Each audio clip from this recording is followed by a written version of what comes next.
Hello there. So we begin the long list of people of faith in Hebrews chapter 11. It doesn't mention everybody, of course. I think it would just go on forever if it did. And perhaps your thought for the day could be, which of the Old Testament heroes and heroines would be my person of faith? And why would I commend them? What would it be about their life that in one sentence or two sentences I could say the way they behaved in this instance was out of faith and was an example for me to follow? It's interesting, we at our fellowship at Monk's Yard, we did this a bit in the summer, didn't we? We thought about, we had one Sunday when we all shared our favourite Bible character.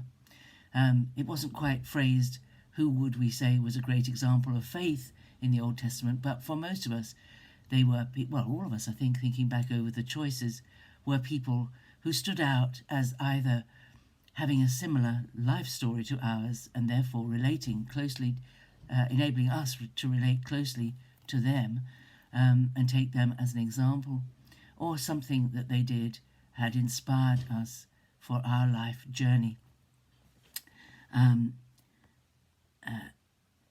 So the first one who's mentioned here is Abel.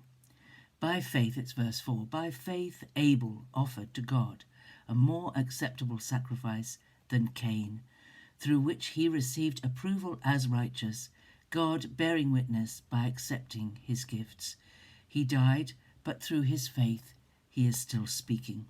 The original story for this is in Genesis 4, and you can read that if you want to. It tells the story of Cain and his brother Abel, and how Cain murdered Abel because he was angry that his sacrifice, his offering, was not acceptable, and Abel's offering was.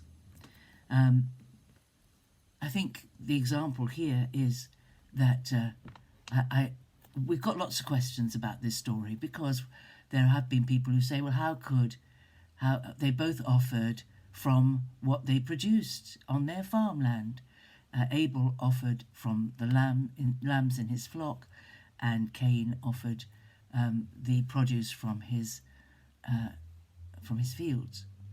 And one could say, well, they offered, I've heard it said, they offered what they had, and that's right. We should always offer to God what we have, and give him a portion of what we produce out of our daily life.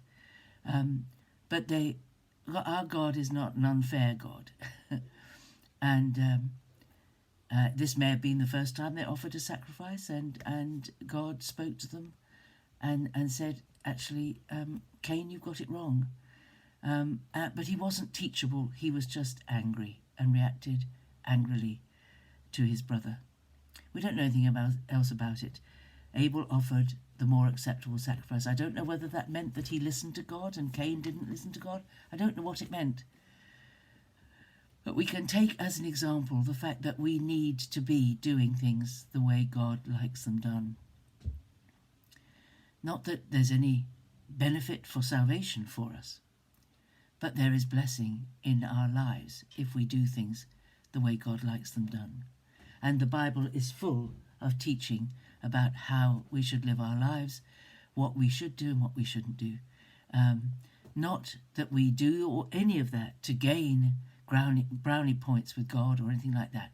We do it out of a motivation. He has done so much for me. I want to live in a way that pleases him, and as an extra benefit from that, I get blessing in my personal life, and I don't get the enemy taking advantage of me because I've given him permission, as it were, to have a go at me because I've sinned. So Cain and Abel are an example, so being teachable is important. Cain was not teachable. We all get it wrong sometimes, and you will get it wrong, and I have got it wrong, and I will get it wrong.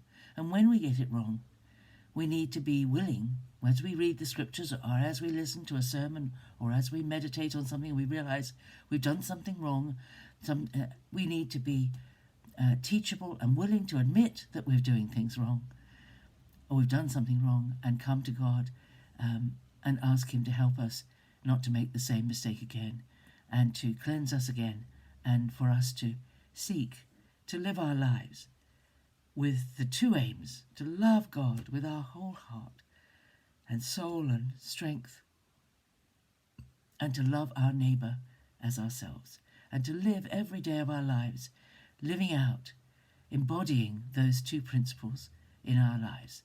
And we won't go very far wrong, but if we go wrong, we can learn and we can try to please God more in our lives, because He gave us everything, and we give Him back what we can.